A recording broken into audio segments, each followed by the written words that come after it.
તો અમદાવાદ પ્લેન ક્રેશમાં પૂર્વ મુખ્યમંત્રી વિજય રૂપાણીનું નિધન થયું.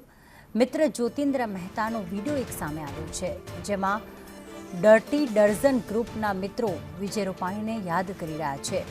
જ્યોતિન્દ્ર મહેતાએ વિજય રૂપાણીને શ્રદ્ધાંજલિ પાઠવી. NAFCUBના ચેરમેન જ્યોતિન્દ્ર મહેતા, જેઓ કોલેજના મિત્ર હતા અને તેમનું એક ગ્રુપ પણ હતું. 1973માં બનેલા 12 મિત્રોનું ખૂબ જ પ્રચલિત ગ્રુપ હતું. રૂપાણીએ કરેલા કામને લઈને વિડીયો બનાવી તેમને શ્રદ્ધાંજલિ આપી.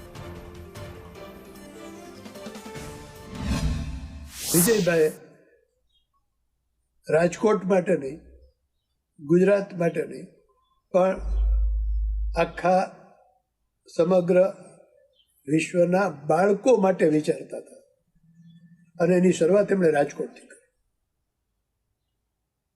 ઉજિત